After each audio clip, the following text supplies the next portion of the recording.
Have you ever been stuck in a position or in career where you do not know where to go and how to move forward? You do not know the solution. You do not see a way forward. In that case, we have an advocate turned mindset coach with us. So welcome Jyoti to our show. Thank you so much, Geetha, for inviting me. It's a pleasure to be talking to you and your audience. Thank So, you. so Jyoti, tell us a little about yourself. Sure. So basically, by education, I'm a lawyer. I practiced for 5 years in Calcutta High Court. Then I relocated to Mumbai. 15 years of my life, I worked with top US MNCs, entire night shifts. And I worked in hospitality, mortgage, insurance, all different sectors altogether. Now, during my tenure with my last organization, I realized that this is not something that I would like to do for the rest of my life. So that is the reason I invested a lot in understanding about the human behavior, how the mindset works, why we have that particular roller coaster in our life, why we think the way we think, why we do certain things in one particular way. And that's when 2018 till 2022, I was practicing it simultaneously. I was taking clients only on Saturdays, Sundays, and my weekdays were dedicated to my office hours. 2022, when the pandemic happened and offices were calling out employees all of a sudden, that is the point when I decided the moment they're going to call me, I will put down my papers. And exactly that's what happened. So 4th of July was US Independence Day. That was the date because I should remember, forget about the world. And that was the date when I surrendered my full-time job and got into the coaching business on full-time basis. That is Wow. a little bit about me. That was a great journey to start with. Saying about mindset and transformations, what emotional turning point led you, Jyoti, to decide that now I need to leave my corporate life and start with my coaching journey instead? So, what was that one emotional turning point that you had? Okay, very nice question, Geetha. Basically, when I was working in mortgage and then hospitality, I used to converse with my associates or my colleagues who were at the similar wavelength for me. At that point in time, all they were worried was the performance review that is going to happen. Now, I had this particular thing in mind that when I am talking to my colleagues or subordinates, I can sort of console them, make them feel where they are standing, be empathetic about them. But then the turning point came when in my last organization, a subordinate came to me in tears over a performance review. And I found myself coaching her not about the KPIs that she should be doing, but about the confidence, self worth, and how she should take charge of the career. Now, the conversation happened in such a way that energized me personally. And that was the moment I decided that this is something that I would like to do for the rest of my life. And that's how I went into the coaching business. Now, sometimes what happens, Geeta, is sometimes the career you think you choose is just the bridge for the work you were truly meant to do. That's how where I am. Absolutely. That is true for me too because I started with education. This is also education. But instead of being just a math teacher or a science teacher, I now have entered into a different realm altogether. So, as you said, sometimes the career that we choose first could just be the bridge to the career that or the passion that Yes. is actually meant for you. So, how do you help professionals identify how emotionally they are stuck in their current position and what needs to change? How do you facilitate that? So, Geeta, first of all, we should be understanding the patterns. It plays a really important role because these are the patterns that we understand. We have adopted them since the very childhood. Maybe from our surroundings, maybe mom and dad, the relatives that we are accompanied by, right? So if you start noticing patterns, what is the pattern when on Friday afternoons, once you have to log off and go for your work, after your work to your home, meet your family, are you really in a very high state of mind? What is your state at that point in time? So once you understand what is your state on Sunday night when you have to re-log in on Monday, what is your state? So if you are able to understand patterns, that's when the thing shifts. So we explore the emotional energy, what tasks or what are the buzz moments we call it in our industry, what are the buzz moments that make them live versus what are the tasks that drains them. Maybe they are going to their work only for the handsome paycheck that they are getting end of the month. That is the driving factor. But I always ask them, if that check, if what if you won the lottery tomorrow and would you still go to this work? If the honest answer is no, it's a sign we need to explore a shift. Because Geeta, I always have believed fulfillment is not a luxury, it's a fuel. Without it, even the big or the best salary can't keep you going. So, Yes. Jyoti, can you just explain what you said, the buzz moments? Because our audience might not relate to it. So, I want you to clarify that with some example that you might have encountered with some of your clients. Sure. So, buzz moments are those tiny or minute moments in your life wherein you forget about the time. You are not looking at the clock. And it gives you immense happiness, immense pleasure. You go to your highest state of mind. So, I'll give you my example. When I am really, I think the things are going monotonous, not very happening. That point in time, I take out my bike keys, get on a bike, and roam all around Pune, right? And sing out a nice song. That is a buzz moment. It gives me happiness. So that gives me an upliftment and that changes your state immediately. So buzz moments are those moments wherein your states get changed immediately. What people do is they sit on their couch surfing channels and then they say, I'm getting bored. Oh my God, what are you doing to change that? Everyone is getting bored. That is normal. But what are you doing? What you love? Someone likes taking a walk, someone likes riding a bike, someone likes taking their dog for a walk. So you need to identify what are those small moments in your life that gives you an edge, that gives you that buzz. And those moments are really important. We all have in our lives. It is time to do introspect and make it live. That's what buzz moment is all You about. use that word introspect, and I know that most people never introspect in their life. They never go back and think, sit with themselves. How important is sitting with oneself and rethinking about what all went through the life and keeping a gist or a summary of what went right and what went wrong, what lessons we learned, importance of that introspection in life. How much is it, Jyoti? So, Geeta, I'll give you one of the examples wherein I work with one of my mentees who is a director in a reputed organization. Now, this particular personality gave up playing guitar once he was only in college. During his 11th and 12th and college time, he used to play and he was passionate about it. Whenever he talks about playing guitar, it creates a sparkle in him. Now, what we did after 1 and 2 months of coaching, we asked some intriguing question and that motivated him. We were talking about the buzz moment and he thought one activity that he can inculcate in his days, like out of 7 days, he can do it 3 days a week. And that's when he inculcated this.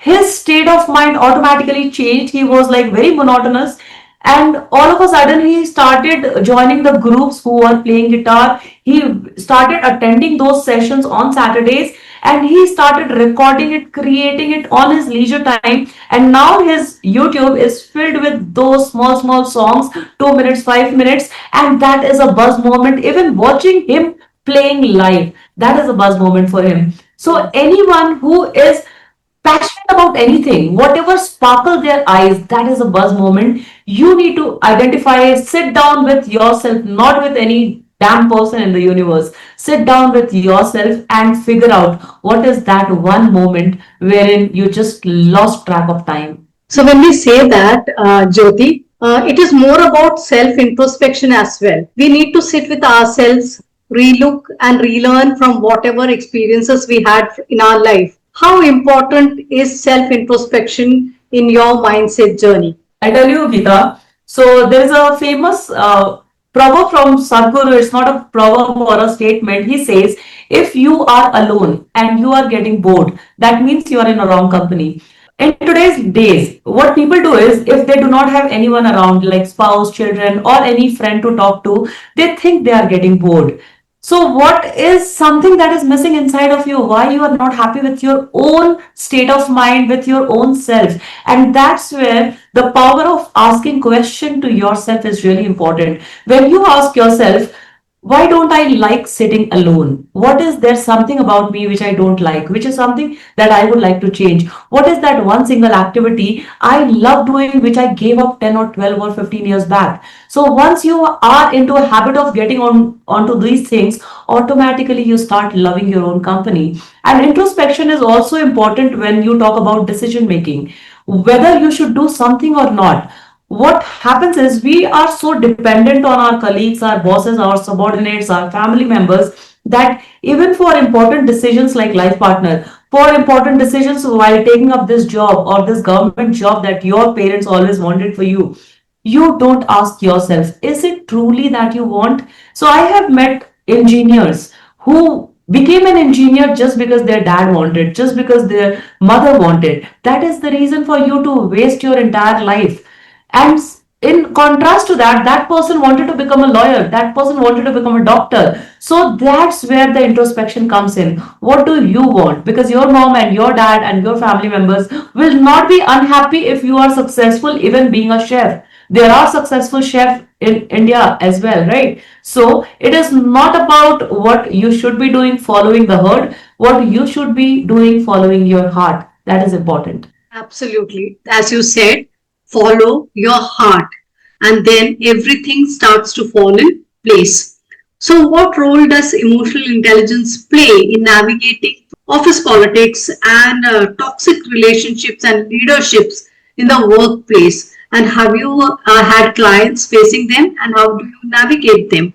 Yes, in a toxic workplace, Geeta, trust me, emotional intelligence or emotional quotient is not just a skill, it is your survival toolkit. What happens is, I was working with a client who was being micromanaged by a boss who used to take credit for her, right? Whatever she is doing, he is the one because he is guiding her, right? Instead of reacting emotionally, what we did is we started understanding the patterns. What are the times when your boss is asking you those questions? Are you the chosen one? He's asking you those questions to demean you or to put you in limelight. So once you start understanding the pattern, understanding the trigger, reading unspoken dynamics and responding strategically, automatically the trajectory changes. So learning to frame the contributions, what we are doing, instead of cribbing about it, we have to play tactically in the way we have to make our contributions sound in team meetings first,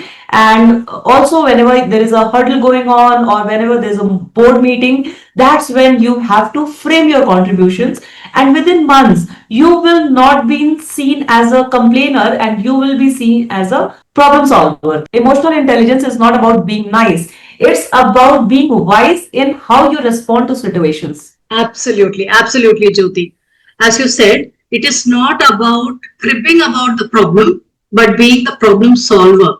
And it comes only when you know how to respond, not to react. And that is a Correct. skill you must learn to navigate office politics and toxic leaderships. So, when that is said, do you find a lack of resilience in today's instantaneous behaviors? We want everything in our fingertips right now, right? Anything, food, from food to clothes to everything, we want it at our fingertips. In this age, do you find employees and high performing individuals suffering because they lack resilience?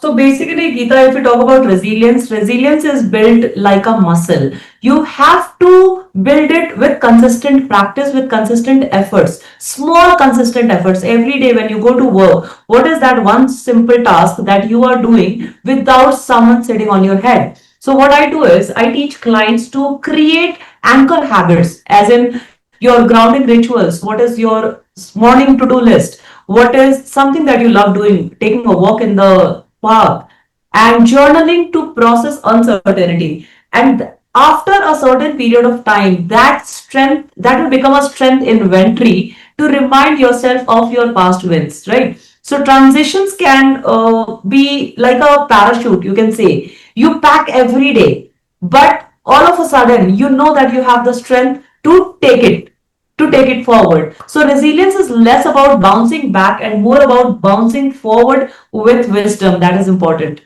Yes. Absolutely. As you said, resilience is not a cupcake. You cannot have it instantaneously. It is built over time through experience, with age, and with kind of exposure that you get. So coming to that, have you had high performing individuals suffering from imposter syndrome? Have you Yes, a had lot. clients? Yes, I'll tell you. So what happens to these guys are they behave as perfectionists. So they have a tendency of being a perfectionism in everything, whatever they do. And with that perfectionism attitude, what happens is they're overcommitted to please others, undervalue their own expertise. So I say that if you're not able to complete your task in 8 hours, that means you are not competent enough. You are maybe you're a wrong fit for this particular job, and it is called invisible ceiling, built not by the company but by your own self talk. Now, Geeta, it is very important to understand our conversation with ourselves is direct conversation with the universe, right? And we have a habit of every time demeaning ourselves. And as we say that there is one vote in the morning, even entire world can be against you. Your mom, dad, your spouse, your children, your friends, family members. But there has to be one vote that has to be casted in your favor is you. Right? So Absolutely. every morning, Jyoti Pandey got one vote, which is from Jyoti Pandey. And by creating this self love and self appreciation, you invite others to do the same. Absolutely. Right? As you said, perfectionism. Everything needs to be perfect when life in itself is so imperfect. It's about spontaneity. Let life flow as it is, and let's enjoy as we go through it. That is one way of taking it. The second is, as you said, build your resilience in a way that counters for a parachute in time when you need it. So, having said that, how Yes. do you guide someone who is like in a setup, who is like suffering from not putting up correct boundaries in the workplace and suffers from guilt or judgment about themselves or from others? So basically, it all depends upon how much confident are you in your own skin. That is important. And the confidence is not a habit, it is a muscle that you have to build every day. So, first time when we attempted to speak on a platform, it is same for everyone. No one is born speaker, right? You have to build that particular habit of talking. So first time your voice is trembling, your hands shivering, your body is like doing anything against you, everything against you. So you need to understand that yes, this happened. What is the learning? Was I not prepared? Was I not confident on that particular topic? And what is the next time that I can learn from this particular instance? What people do is they just give up. Okay, I was not okay on that particular platform. I was not good enough. And that is the reason they create a history in their brain, and that creates a pattern that always makes them not to attempt the same thing again. Now, I'll give you an example, Geeta. Fear and anxiety and all these things will always be there. Now, it is your call to make them drive the car or ask them that, yes, I know you are there to protect me, but chill. Take a chill pill. I am the one driving the car. So be there, protect me, but let me drive the way I want to. That's how it works. Absolutely. As you said, the first instinct is flight that comes to our Yes. mind. After fright, it is flight. So you Mhm. want to escape things. But instead of Mhm. escaping, if you just calm down, have a deep breath and say, I am in the driver's seat and I drive my vehicle my own way, your mind knows that it will go okay. It will be okay. It relaxes. So that was an absolute a message that you gave. Now tell me, have you encountered emotionally transformative moments working with your clients or in your professional journey? And have you found that you also needed a kind of training or some kind of you were doing self sabotage to yourself in some way? Yeah, I'll give you a very good example on this. So when I decided to leave my corporate job, there are superiors who will tell you, what if you fail? And there are superiors at the same time, your fear inside of you also says, what if you fail? You want to start with a coaching journey, mindset coaching journey. What if you fail? And my intuition said, what if I fly? right? So it is always important to understand whom are you listening to, your fear or your intuition. What happens is, Geeta, fear is basically stopping you to not do something, but intuition is making you feel calm and steady and take the action at the right moment, even if it is nudging you towards something scary, right? So fear shouts, intuition whispers. The wiser choice is the one that still feels right in the quiet. So whenever you are getting out of this particular intuition, that whether I should do this, whether I should not do this, don't take instant decision. The decision has to be in a calm, composed way. Take some time. I suggest my clients to sleep over the thought. If you have some doubt in mind, sleep over that thought. Talk to universe. Universe, this is something that I would like to do. However, I would like to leave it to your discretion. Give me a signal. By morning, trust me, Geeta, you will get some or the other signal whether you should go ahead or no. That's what I always do. Jyoti, I also believe in something called manifestation. And what you said is a journey of manifestation. And whatever I am today, I have done it through manifestations only. Even the talk show that we are doing today is a part of my manifestation Yes. that I had.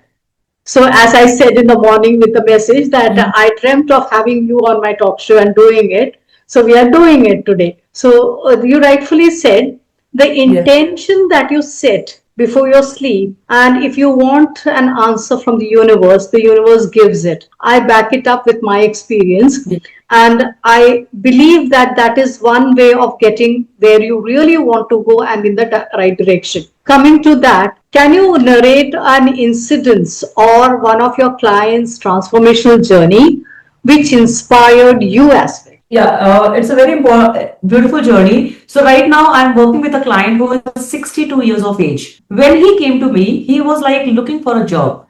And I said, sir, at 40, I am not inclined towards a job. What makes you do a job even after 60? So he's saying, I got retired at 58 since last 4 years. So understand, Geeta, so 58 years of his corporate job, he did not find fulfillment. He did not find anything that makes him follow his passion, follow his skills, follow his strength. So that is something that I learned, that till I have time, till I am into the corporate job, I should get something out of it, in the sense I should be able to go on a path which I would like to pursue. So when we start, definitely it's a struggle.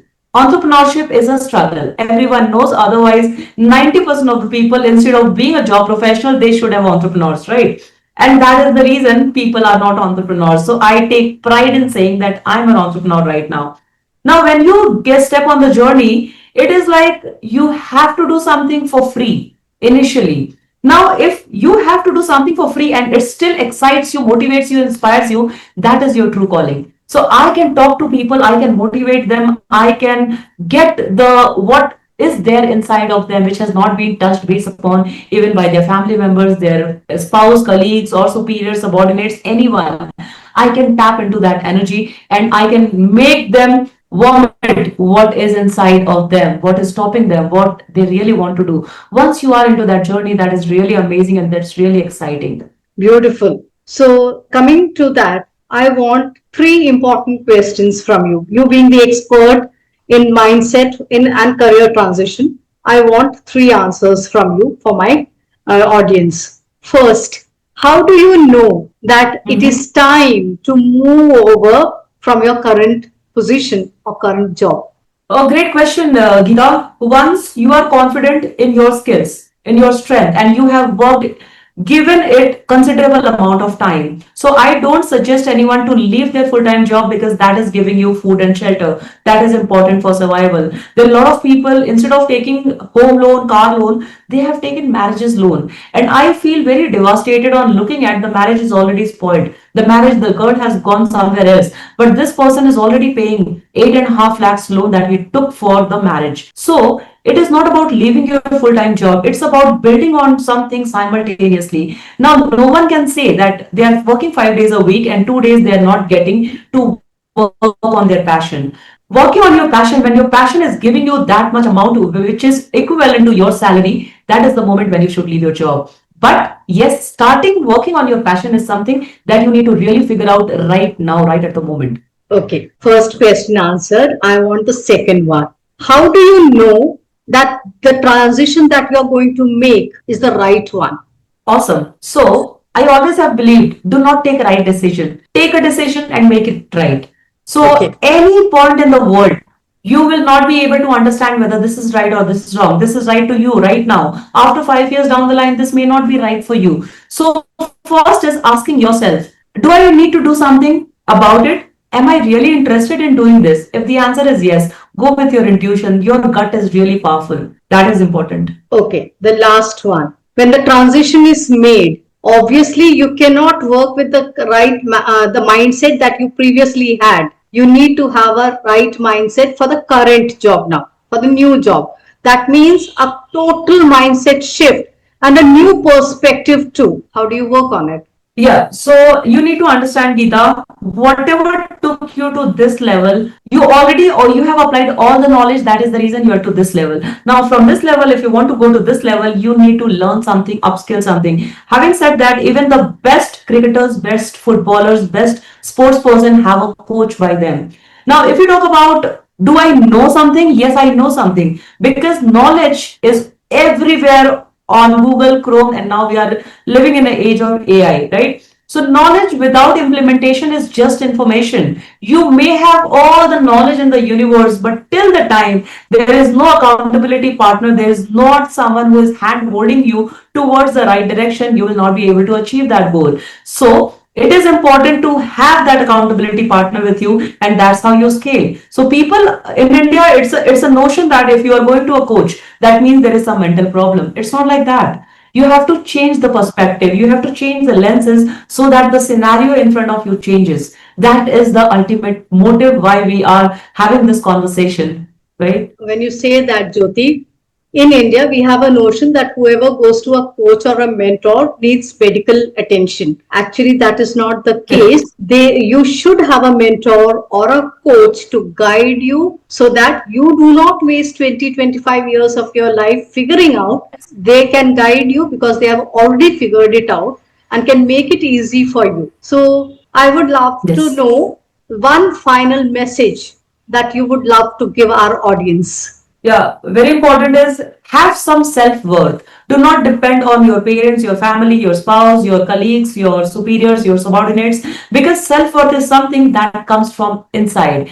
And self-worth begins when you stop outsourcing your value to someone's opinion. Someone's opinion is just a noise about you. Don't go for the noise. Have your, we call it, Geeta, we call it, there has to be incoming. What is that incoming? Incoming is something which starts from self. So your self-worth, your self-value, your self-accomplishment, anything that Self starts with respect. self, that will income. Yes. Self-respect, that is your income. When you have built on your income, automatically you can go ahead and look for the similar things in your surrounding. That is the outcome. People chase outcome without building on their income. That is the problem. So that is something everyone in today's era should have self-worth. Thank you so much, Geeta. Absolutely. Beautiful message and a beautiful conversation with you, Jyoti. Thank you for sparing time and making my manifestation come true. Thank you, Jyoti, once again. Thank you so much, Geeta, for having me on your show. And I'm blessed to share. If I can inspire just one person from the audience, my mission is accomplished. Thank you so much. Take care. Absolutely, Jyoti. We are all trying so that at least we can change the life of one person for the betterment. This show itself is meant just to empower and give a certain kind of tool to anyone who needs it. So I think this episode of ours will definitely help people who are in career transition and working on their mindset. If you want and would like to know more about our show or want a certain guest on my show, please DM me or let me know in the messages below and read the description because we have all the details of Jyoti inside. So you can, if you need to contact her or me for any resource or for anything, you can come and check with our details. Thank you.